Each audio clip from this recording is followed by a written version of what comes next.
தயாரிப்பாளர் இளங்கோவன் ராதா அவர்களை தயாரிப்பாளர் சங்கத்தின் சார்பாக வரவேற்கிறேன். அவருடைய முதல் படம் நிச்சயமாக நல்ல படமாக வந்து லாபகரமாக அமைய வேண்டும், வெற்றி படமாக அமைய வேண்டும் என்று சங்கத்தின் சார்பாக வாழ்த்துகிறேன். இந்த விழாவில் முக்கியமான விஷயம்னா அவர் SS குமரன் மியூசிக் டைரக்டர். ஏன்னா அவர் வந்து நம்முடைய இயக்குனர் சசி அவர்களால் அடையாளம் காணப்பட்டவர். சசியோட கண்டுபிடிப்பு என்பதே அவருடைய மிகப்பெரிய ஒரு முகவரி. இன்றைக்கும் அவருடைய விசிட்டிங் கார்டாக தான். ஸோ அவருடைய திறமைக்கு இன்னும் சரியான படங்கள் அமையவில்லை என்று தான் சொல்ல வேண்டும். அந்த அளவுக்கு மிகச்சிறந்த இசையமைப்பாளர். அவருக்கு இந்த படம் நிச்சயமாக ஒரு நல்ல வாய்ப்பை ஏற்படுத்தி தரும் என்று நம்புகிறேன். படங்கள் வந்து இப்போ நான் இந்த விழாவதை கொஞ்சம் முக்கியமாக எடுத்துக்கிறது என்னென்னா, தயாரிப்பாளர் சங்கம் வந்து சிறிய திரைப்படங்கள் நல்லா வரணுன்றக்காக நிறைய முயற்சிகளை பண்ணி அவங்களுக்கு பல்வேறு ஃபெசிலிட்டிஸை சம்பள விஷயத்தில் சின்ன படங்களுக்கு ஒரு பேமெண்ட்டு தனியாக எல்லாம் மாற்றி கொடுத்து பெரும் போராட்டம் பெப்சியோடு நடத்தி காஸ்ட் குறைச்சிருக்கு. பப்ளிசிட்டியில் அவங்களுக்கு நிறையா ஃபெசிலிட்டிஸ் பண்ணி கொடுத்துருக்கோம். இன்னும் நிறைய இவ்வளோ சேனல்ஸில் ஃப்ரீ ஸ்லாட் வாங்கி ஒரு 500 ரூபாய்க்கு விளம்பரம் போட்டிருக்கலாம் அவங்களுக்கு ஏற்பாடுகளை வசதிகளை பண்ணி கொடுத்துருக்கோம். இவ்வளோ சௌரியம் இருந்தும் சின்ன படங்கள் அதையெல்லாம் மிக சரியாக பயன்படுத்திக்கணும். ஏன்னா சின்ன படம் பெரிய படம் ஒன்றவே இல்லை.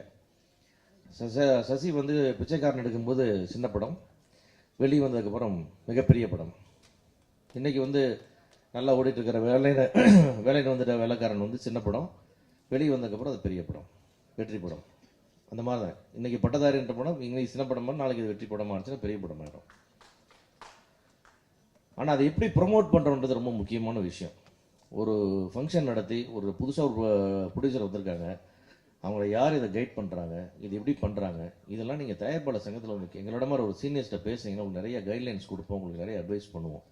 இப்போ இந்த விழான்றது, இந்த விழாவுக்கு ஒரு செலவு பண்ணியிருக்கீங்க, இவ்வளோ வர வச்சுருக்கோம், இவ்வளோ பேர் இம்ப்ரெஸ் பண்ணுறதுக்கு இந்த ஃபங்க்ஷன் என்ன பண்ணுச்சுன்னு கேட்டால் அது கண்டிப்பாக அதை நான் 0ன்னு சொல்லுவேன். அதை செய்யாமட்டது அது தயாரிப்பாளரோட தவறு இல்லை, இந்த தயாரிப்பாளரை வழிநடத்தவர்களுடைய தவறு, அந்த இயக்குனருடைய தவறு. ஒரு வந்தோம்னா ஒரு பியூட்டிஃபுல்லான சாங்ஸ், ஆடியோ ஃபங்க்ஷன் வந்து அங்கே ஒரு வீடியோ இருக்கணும், விஷுவல் காட்டணும், சாங்ஸ் இம்ப்ரெஸ் பண்ணணும், அப்போ தான் மியூசிக் டேரக்டருக்கு ஒரு மரியாதை வரும். இது மைலேஜ் போய் சார் இன்றைக்கி இவ்வளோ சேனல்ஸ் கவர் பண்ணுறாங்க, அவ்வளோ சேனல்ஸ் உங்களுக்கு ஃப்ரீ ஆஃப் காஸ்ட் டெலிகாஸ்ட்டாக போகுது. இவ்வளோ போய் என்ன ஆக போகுது, இதை பார்த்து என்ன இம்ப்ரெஸ் பப்ளிக் ஆக போகிறாங்க.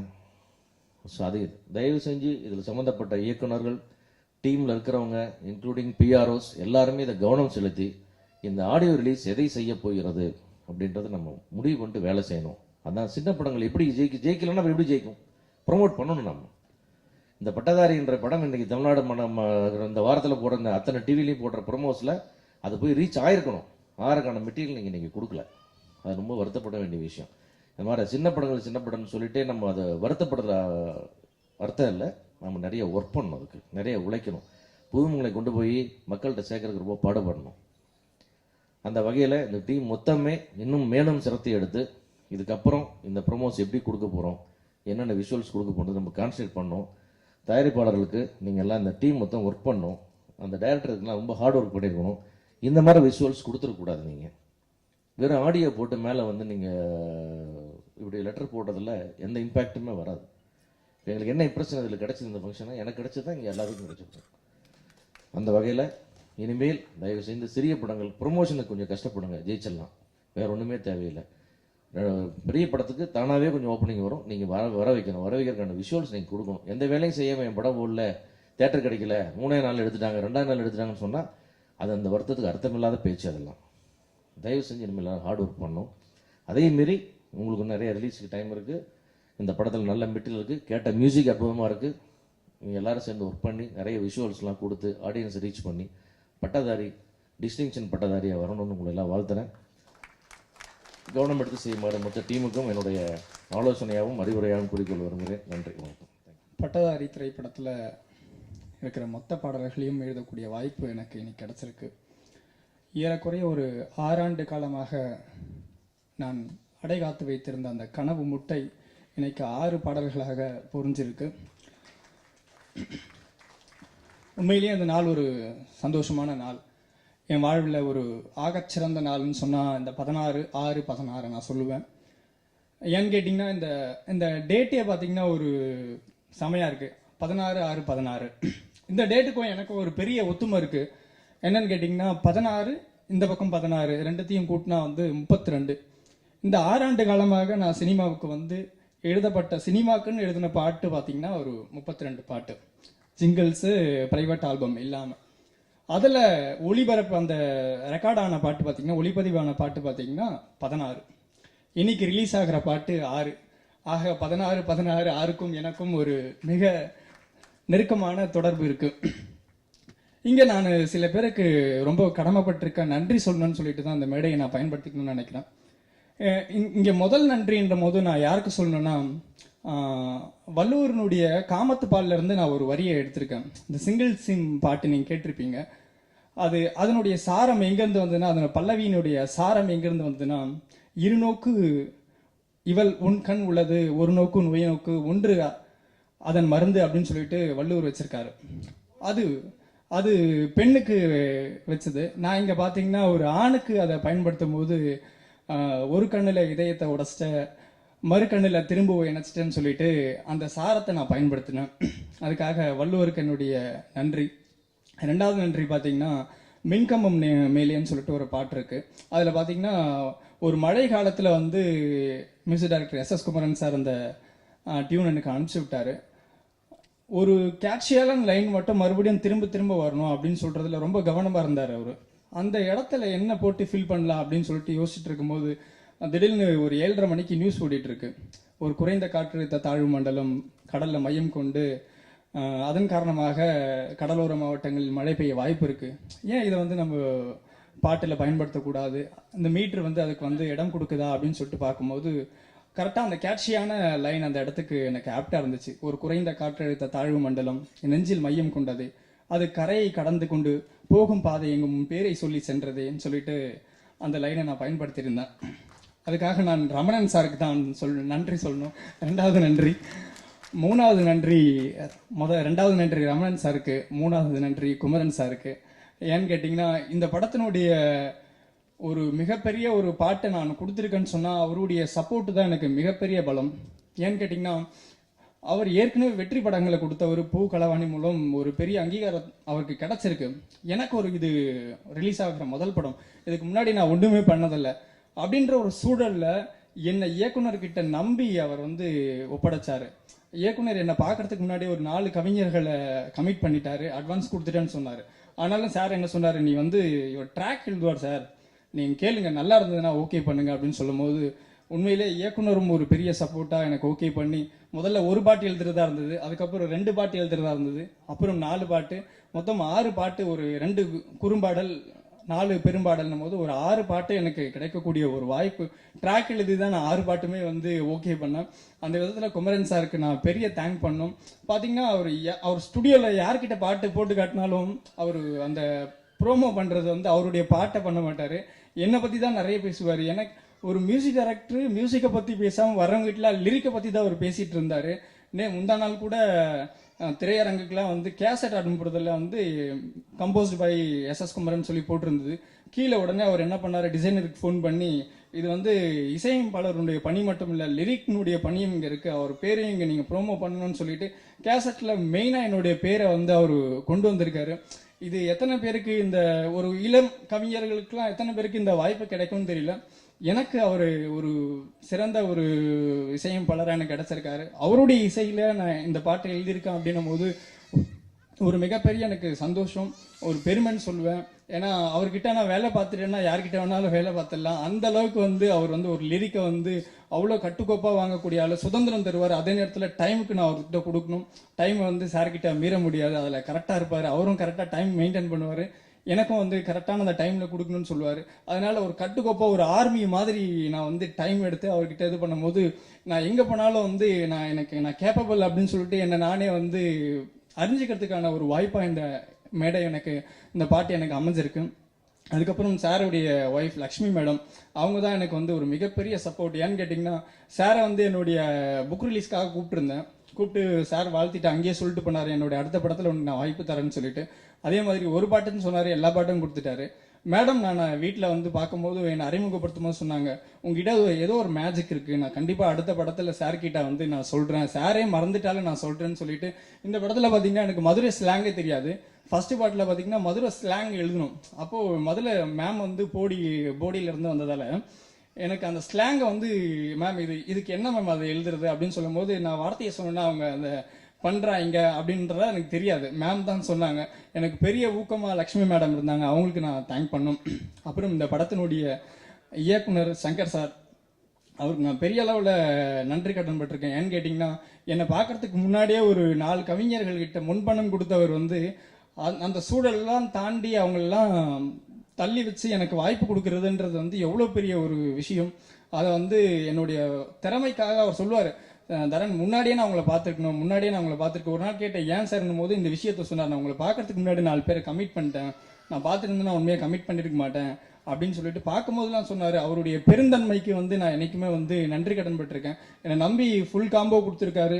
டைரக்டருக்கு என்னுடைய நெஞ்சார்ந்த நன்றி. அதுக்கப்புறம் எங்களுடைய ப்ரொடியூசர் சார் பார்த்தீங்கன்னா ஒரு தாய்மை உள்ளம், எல்லாருமே நல்லா இருக்கணும்னு சொல்லக்கூடிய ஒரு எண்ணம் கொண்டவர். என்னை எப்போ பார்த்தாலும் தரன் கூட கூப்பிட மாட்டார், சார்னு தான் கூப்பிடுவார். அவருடைய வயசுக்கும் அவருடைய அனுபவத்துக்கும் அவர் எங்கேயோ இருக்கக்கூடிய ஆள், அவர் ஒரு எளிமையை என்னைக்குமே வந்து மெயின்டைன் பண்ணிட்டு இருக்காரு. அவருக்கு என்னுடைய நன்றியை சொல்லிக்கிறேன். அதுக்கப்புறம் இன்னைக்கு நான் இந்த மேடையில் நிற்கிறேன்னா அதுக்கு வந்து Senthil Kumaran sir, S Kumaran sir எப்படி காரணமோ அதே மாதிரி நான் கவிதை எழுதுறதுக்கு வந்த மிக முக்கியமான காரணம் என்னுடைய பேராசிரியர் செந்தில் குமரன் சார். அவரும் இங்கே வந்திருக்காரு. அவருக்கு என்னுடைய நெஞ்சார்ந்த நன்றி. என்னுடைய வாழ்நாள் முழுக்க அவருக்கு நான் நன்றி கடமைப்பட்டிருக்கேன். என் வாழ்க்கையில் ஒரு மேஜிக் பண்ணதே அவர் தான். அதே மாதிரி சார்கிட்ட என்னை இன்ட்ரோ பண்ண மணியலன் சார் அங்கே வந்திருக்காரு, அவருக்கும் நான் நன்றி சொல்லிக்கிறேன். எங்கள் டீமை சப்போர்ட் பண்ணுங்க, பாட்டை சப்போர்ட் பண்ணுங்க. வாய்ப்பு தந்த எல்லோருக்கும் என்னுடைய அன்பார்ந்த நன்றி. வணக்கம். பட்டதாரி திரைப்படத்தின் மூலமாக தயாரிப்பாளராக மாறி இருக்கக்கூடிய இளங்கோவன் லதா அவர்களே, இன்றைய பட்டதாரி திரைப்படத்தினுடைய இசை வெளியீட்டு விழாவின் கதாநாயகன் எஸ் குமரன் அவர்களே, இந்த நிகழ்விலே வாழ்த்தி சென்றிருக்கக்கூடிய அம்மா கிரியேஷன்ஸ் சிவா,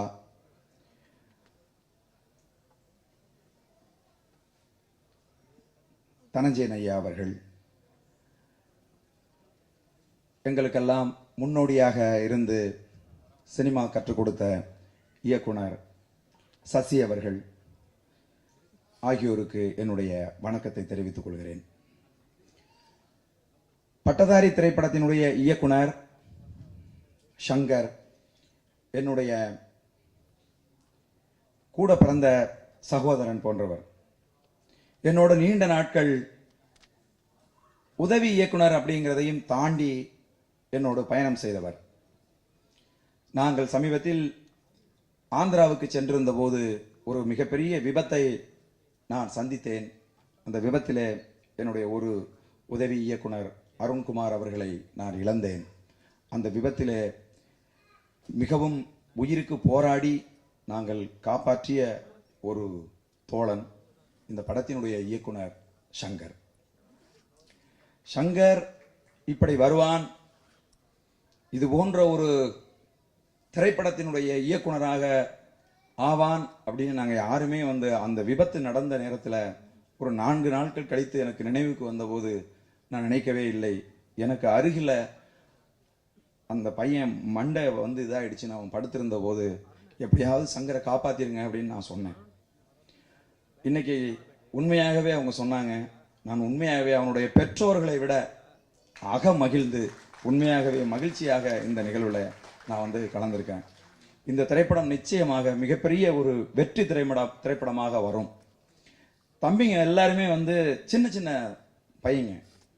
இந்த திரைப்படத்தினுடைய லிரிக்கிஸ்ட் ஆகட்டும், நான் டைரக்டர் சசி ஐயா கிட்ட நான் சொல்லும்போது அதான் சொன்னேன், எஸ் குமரன் தான் இதுலயே வந்து ரொம்ப சீனியராக இருப்பார் போல இருக்கு, பாக்கி எல்லா பையங்களும் ரொம்ப சின்ன பையனுங்க அப்படின்னு.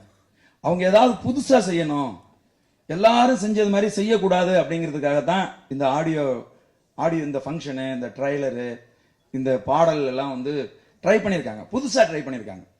எல்லாரும் செஞ்சது மாதிரி செய்யக்கூடாதுங்கிறதுக்காக தான் புதுசா ட்ரை பண்ணியிருக்காங்க. அது உண்மையாகவே முதல் தடவை ஒரு முயற்சியை எடுக்கும்போது அது மற்றவர்களால் கொஞ்சம் ஜீரணிக்க முடியாம தான் இருக்கும். நிச்சயமா இதுவே ஒரு ட்ரெண்டாக இன்னைக்கு வந்து மாறும். ஒரு பாடலை வந்து வெளியிட்டாங்க. ஒரு சிங்கிள் ட்ராக் ஒரு பாடலை வந்து வெளியிட்டிருக்காங்க. அந்த பாடல் வந்து பாத்தீங்கன்னா ஆயிரக்கணக்கான பேர், லட்சக்கணக்கான பேரால வந்து விரும்பி பார்க்கப்பட்டிருக்கு இன்னைக்கு யூடியூப்ல. அதே மாதிரி தம்பி தரன் அவர்களுடைய அந்த வார்த்தைகள் எல்லாம் சுண்டி இழுக்கிற வார்த்தைகள், மிக அழகாக ஒரு யூத்ஃபுல்லோட ரொம்ப அற்புதமா வந்து பாடல் வரிகள் வந்து எழுதியிருக்கார். முதல்ல எனக்கு அந்த தம்பியை கொண்டு வந்து எனக்கு இந்த பாடலை காட்டின போது, மியூசிக் வந்து எஸ்.எஸ். குமரன்ங்கிறது எனக்கு முன்னாடியே தெரியும். அவர் வந்து ஒரு ப்ரூவ் பண்ண ஒரு மியூசிக் டைரக்டர். ஆனால் அந்த பாடலை எழுதினது யாரு அப்படின்னு நான் எடுத்த உடனே வந்து கேட்டேன். அந்த அளவுக்கு வந்து தரன் வந்து ரொம்ப உழைச்சு இன்னைக்கு இருக்கக்கூடிய யூத்தோட மனநிலையை ஸ்டடி பண்ணியிருக்காங்க. அதே மாதிரி இந்த படத்தினுடைய வெளிப்பாடுகள், இங்க வர்ணனையாளர் கூட சொன்னாங்க, இந்த போஸ்டர் வந்து கடுமையா வந்து எல்லாரையும் ரீச் ஆயிருக்கு அப்படின்னு. உண்மையாகவே இந்த போஸ்டர் வந்து ரீச் ஆயிருக்கு. நிறைய நண்பர்கள் இந்த படத்துக்கும் எனக்கும் சம்பந்தம் இருக்கு, என்னுடைய உதவியாளர் தான் அவருன்னு தெரியாம கூட, யாருங்க அவனுங்க எங்க பார்த்தாலும் பட்டதாரின்னு ஊட்டி வச்சிருக்கானுங்க, பயங்கர விளம்பரமா இருக்கு அப்படின்னு என் சினிமா நண்பர்கள் எல்லாம் கூட நேத்து கூட நான் ஷூட்டிங்ல இருக்கும்போது என்கிட்ட சில நண்பர்கள்லாம் சொன்னாங்க. அந்த அளவுக்கு இந்த படத்தை வந்து தயாரிப்பாளர் திட்டமிட்டு மிக அற்புதமாக அதை மக்களிடம் எடுத்து செல்லுகிற வேலையை மிக அழகாக செய்திருக்கிறார். இந்த படம் நிச்சயமாக ஒரு வெற்றி படமாக அமையும். இதை நான் வந்து ரொம்ப உளப்பூர்வமாக சொல்லுகிறேன். இந்த படத்துல வேலை செஞ்ச அத்தனை பேருக்கும், இந்த படத்தோட கேமராமேன் வந்து என்னுடைய திரைப்படத்துல என்னுடைய கேமராமேன் சிவசுந்தரினுடைய உதவியாளர், என்னுடைய உதவியாளரும் என்னுடைய ஒளிப்பதிவாளனுடைய உதவியாளரும் இணைந்து இந்த படத்துல வந்து சேர்ந்து வேலை செஞ்சிருக்காங்க, ஒரு கணவன் மனைவி போல. அவர்கள் மிகப்பெரிய வெற்றி அடைய என் மனமார்ந்த வாழ்த்துக்களை கூறி விடைபெறுகிறேன். நன்றி.